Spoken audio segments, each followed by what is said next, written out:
Hi, guys. We're just going to give it a few more minutes to let a couple of other people come in, and we'll be starting here shortly.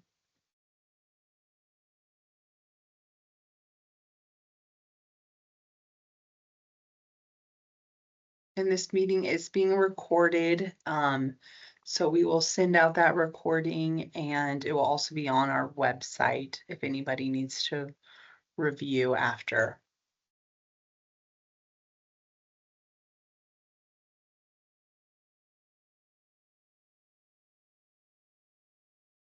Hello. We were just saying that we'll get started here shortly. Just waiting on for a couple of other people to come in, and it's also being recorded. And we'll make sure to put the recording on our website.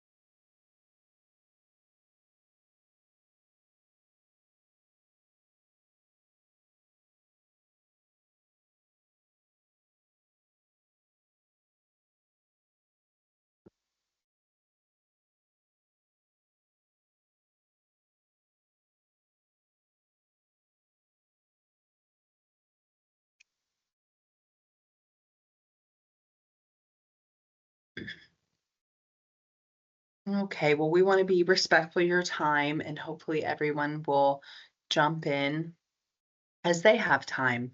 So thank you everyone for joining us today. Um, my name is Sarah Wagoner. As you probably know, I'm the grants manager for the neighborhoods department. And the empowerment grant is one of the grants that I review. And I'm joined here with some other staff if they want to introduce themselves. Hello, I'm Tamara. I'm the Grants and Contracts Coordinator. Um, Along with Sarah, we review several of the grants for the Department of Neighborhood. And today we are going to be going over the neighborhood empowerment invoicing. So some of you might also be here from our rebuild grant, which the invoicing policies for these two grants are very similar. So we invited people from rebuild and empowerment to join us today. And as they follow the same format and we require the same kind of documents. So even though it says empowerment, we also it also applies to rebuild. And this is a standard for all of our grant invoicing in the neighborhoods department. So we thank you for joining us today and we will go ahead and get started. So first of all, we want to start with what exactly is an allowable grant expense. So when it comes to start invoicing us for your grant, the first thing we do is refer to the grant budget that is in your contract or PO contract that you submitted before we started the contract or during the grant contracting process.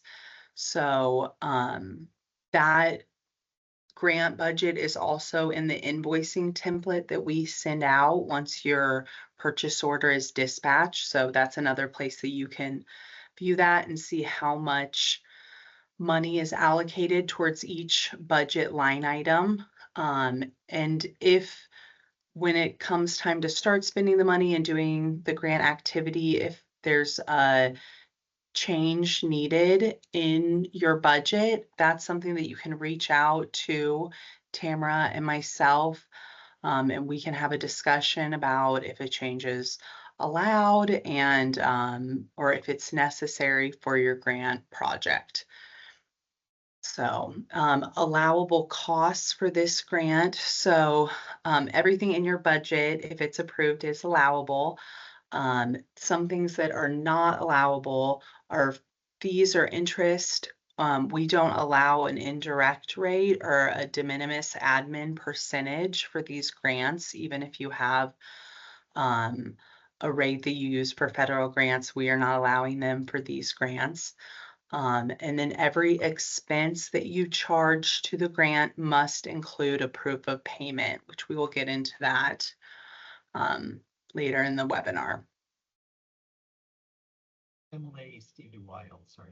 So when to start invoicing us. So as soon as you have a purchase order, you can begin to invoice us.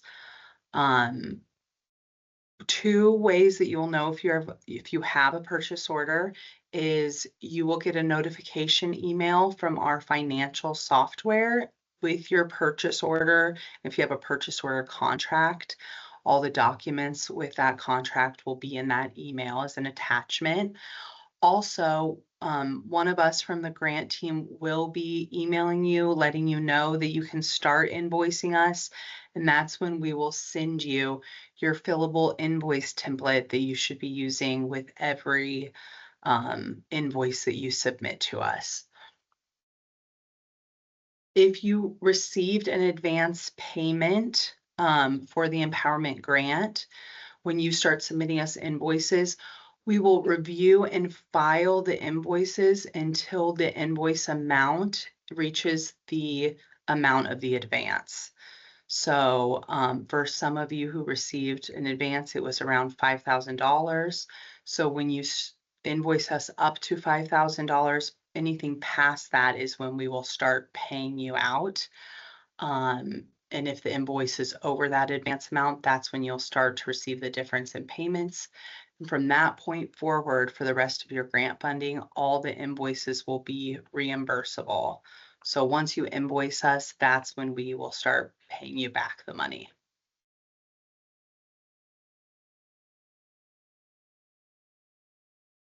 Okay, how to prepare an invoice. So the first invoice is probably the most difficult just because it's a learning curve for everybody. And we are more than happy to assist with the first invoice. You can reach out to us, and if you want to kind of go over it one-on-one on a virtual meeting or in person, we're happy to do that to kind of get the standard set. And so this is what we are requiring for each invoice. We hope once you do the first one, then you kind of have it on your own and know how to do it. So first, you want to gather all the proof of payment for your invoice. So as you spend for the grants, you want to keep all of those receipts and invoices that you're paying to submit along with the invoice template that we email back. So if you have a receipt or a paid invoice, an invoice that states paid on the bottom, has payment information, that is a sufficient proof of payment. If you have a contract that states an amount that you're paying regularly, like some grantees charge us for a monthly rent for their office space. So if you submitted that lease or contract, or some kind of unpaid invoice, it's just the statement, those proof of payments would need to be accompanied by a bank statement or check showing us that you did fulfill that contract or you did fulfill that invoice amount and that you have paid it.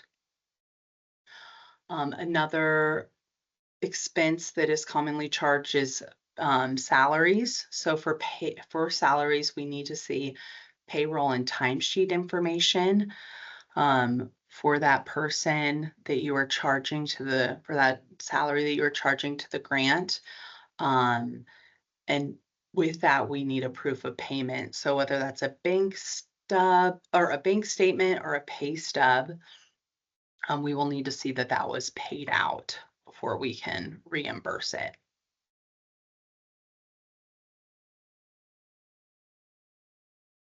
So getting more into the proof of payments, Your supporting documents should be organized and labeled according to what budget line item is being charged.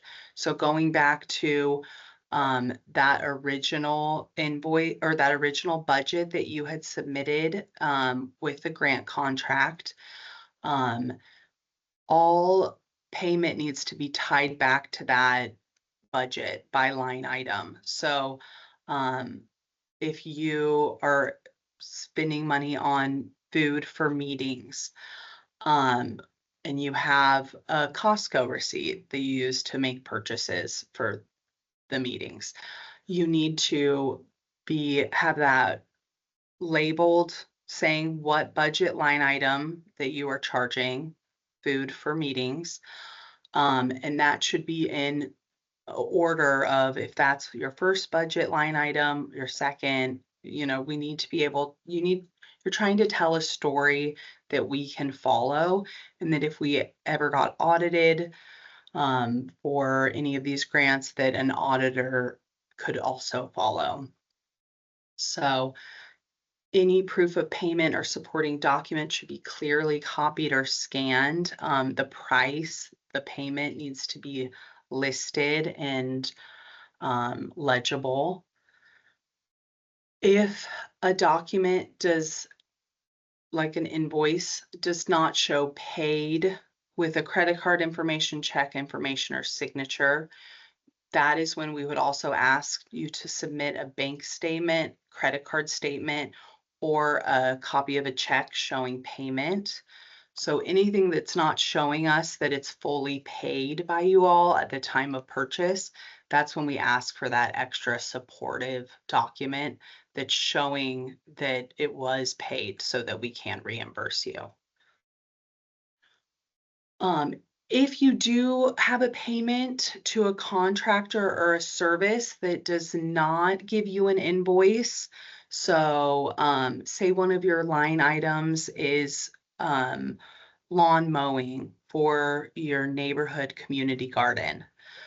Um, we would go ahead and ask that you either ask them to provide you an invoice, which is best practice anyway for financial accounting, or that you can create your own invoice showing them how much they charge you, how much you paid for that service or for that contract, and then submit that to us.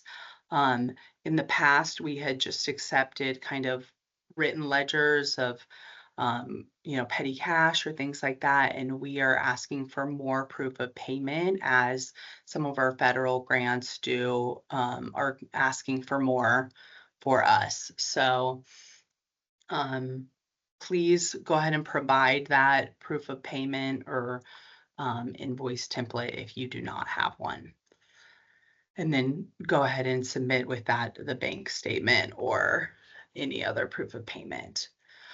We also have an expense ledger to use if you have multiple items that need organizing. And I'm going to go ahead and stop sharing the PowerPoint and share that screen so you guys can see that.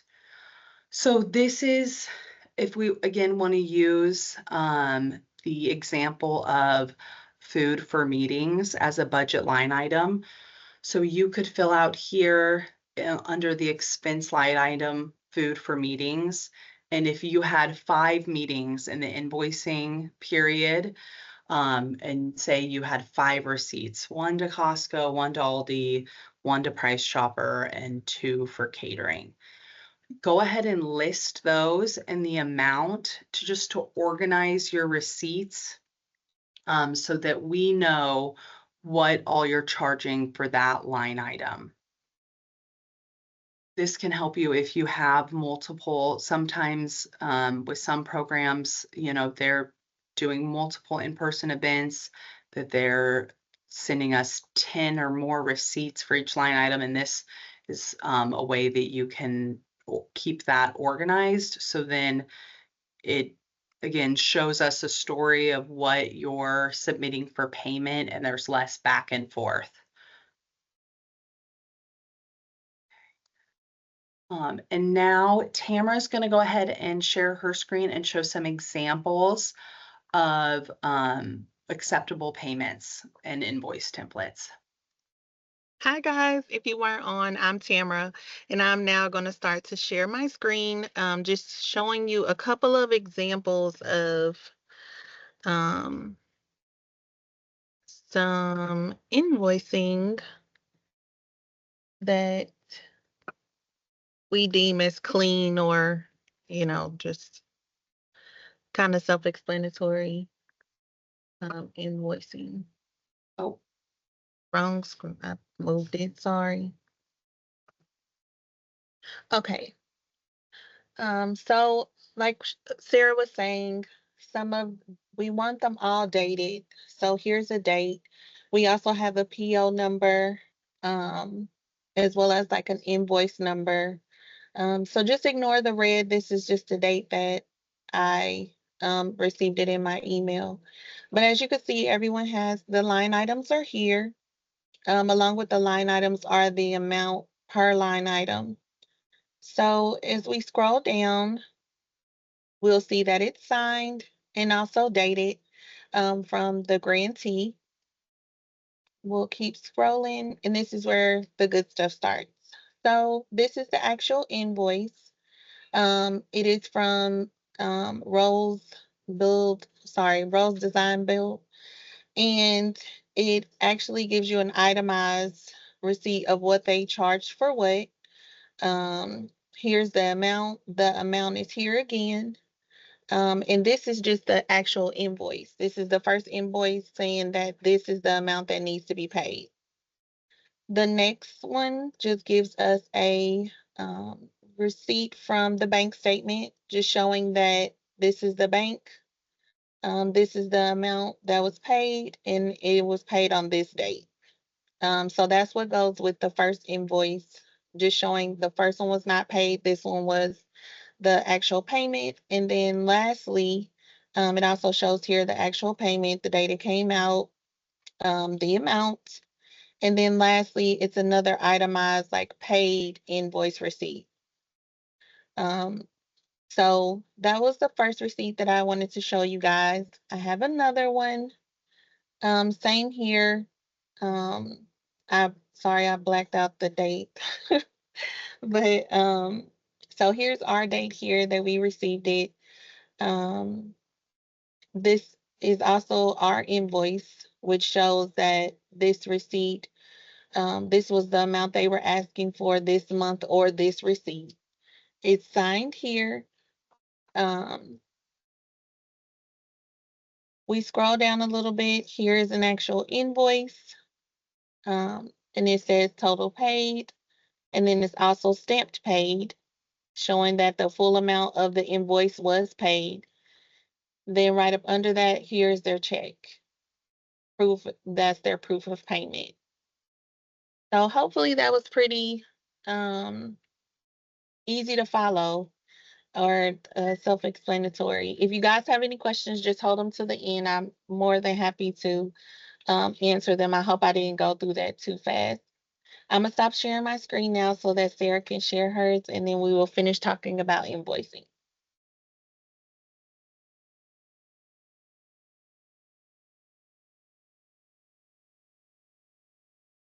Okay, so we're back. Now we're just gonna say how to submit an invoice. So it's just what I just explained, which is we just need you to we'll send you the ledger like Sarah explained.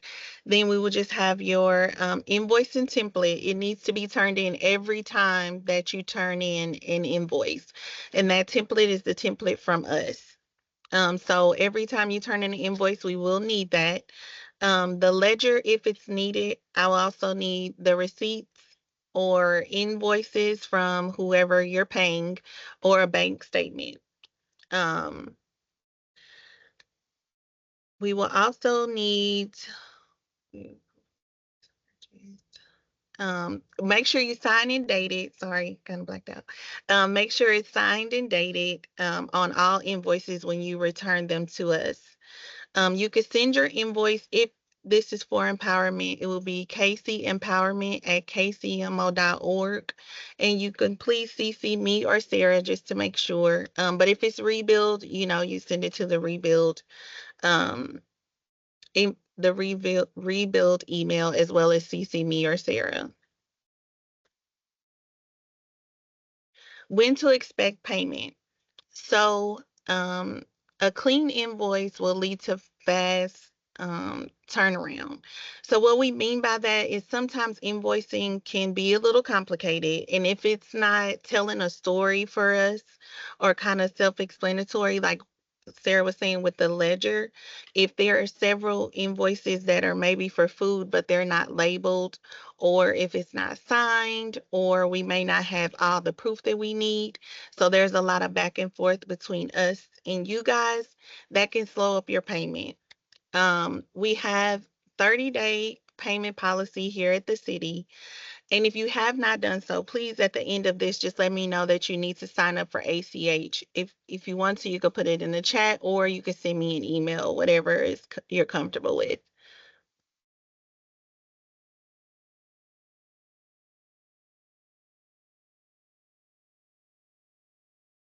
Okay, we will not accept. These are things we will not accept with invoicing. Unsigned or undated invoices, lost receipts not labeled with budget line items, unlabeled or unhighlighted bank statements, incomplete payroll slash salary information, any item that does not have sufficient proof of payment. So if maybe you send in an invoice that hasn't been paid and you don't send the proof of bank statement or voided check or something like that. So those are the type of things that we're talking about. And even like the signature at the end, just verifying that, this is what you're sending to us and the date. Those are things that are absolutely necessary, especially to keep that payment on track. And then if you have any questions, feel free to reach out to us if you're in the empowerment or if you're with Rebuild. You can also reach out to me or Sarah. We have listed all of our email as well as our personal, numbers where you can get to us directly. If we don't answer, just leave us a message. We'll get right back to you. So we'll open it up for questions. Yeah, and we went ahead, yeah. Feel free to type any questions in the chat. We already received one from Diane. So Diane says, it is very hard to hit the budget items exactly. Is there an above or a below amount of the budget line item that would trigger us contacting you? Yes, so we have flexibility for the budget within 10% of the grant award. So if you budgeted $500 for food for in-person meetings and you spent, $510, or even, if your entire grant was $50,000 and you spent up to 10%, we will not, ask for any new budget or budget modification. But if you do want to reallocate, you have an unexpected cost, or for some of these grants, they're construction related, and that can really change differently from the time you get the bid to when the work is carried out. We might have to do a budget modification. So if that happens, you would need to reach out to us, let us know that your budget, what your real spending versus what you budgeted is different. We will ask you for an updated budget and we will have to review that, or maybe even send it to our finance department for review, and let you know if that's been accepted or not. But as soon as you know that, please reach out to us, because sometimes people don't reach out until it's time for payment. And then if we don't have that approved, then that can also back up payment. So as soon as you know there's a change, please reach out to us. It looks like we have another question, and it says, "What do you mean specifically by incomplete payroll slash salary information?" So what we mean by that is we would like to have your timesheets as well as a paycheck stub, or some people use a system like QuickBooks. So if we can also have like, or we can also take your QuickBook um, like printout showing their pay or in their hours and stuff like that. Or you can also send us in a bank statement highlighted showing what was paid out. Yeah, so Kevin, and with that too, we for our grants, if we're paying salary, we do need timesheets. Um, and if you are allocating 100% of the salary towards the grant of a position, um, that's a little easier. You know, we just take the timesheet for face value. If you are charging 30% of this person's time to a grant, you would need to indicate that on the timesheet and show us the breakdown. So a lot of times with payroll and salary information, there's so many documents needed that we receive a lot of incomplete information around that budget line item. So just to reiterate, we need payroll information, like Tamara said, from QuickBooks or another, you know, whatever your accounting software is, um, salary or timesheets for those positions, um, and then the pay stub or some kind of proof of payment for that shows us that you did in fact pay that out.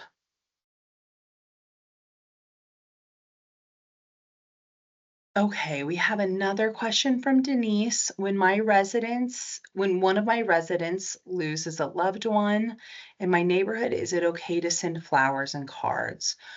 So, Denise, if that is something that was not in your original budget, but you're seeing it as a need, then we can look at your budget together and see if that adheres to your original scope and if that would be an allowable cost. So if we want to set that up after this, we can reach out. Tamara and I could reach out to you to talk about adjusting your budget or seeing if that is already included.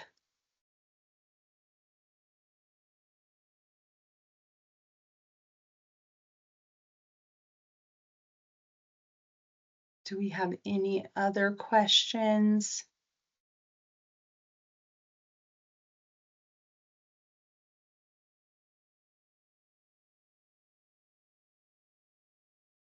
Or if there's anything else that needs clarification, um, I will again share. Oh, here we have a few more. Will the ledger be sent out with the slides? Yes, I can send that ledger out with the slides. Or yeah, I think I already had sent the slides out to you all this morning, so I'll go ahead and send out the ledger as well, and then we'll also have a recording of this meeting too that we'll send out. Okay, from Diane, if we show the number of hours worked on the specific grant work, do we then also need to name the other projects they are working on? If you are not charging our grant for the other projects, you don't need to tell us where that other time is allocated. No.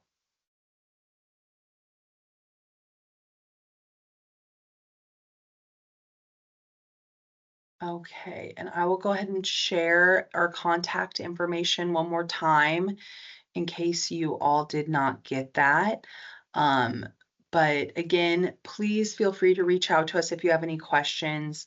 If when you're preparing it, if you need any clarity, like I said, Tamara and I are more than happy to set up a one-on-one to kind of go over the first budget, or sorry, the first invoice and make sure it aligns with your budget. Um, and anything that we can do. I know you guys are all doing great work, and sometimes it's hard to get then that proof of that work in so you can get paid. So anything we can do to help make that process easier and to spin down these grants, we are more than happy to help you guys and kind of get everyone on the same page with invoicing. So, well, thank you all. And we will be in contact soon. Thanks for attending, guys.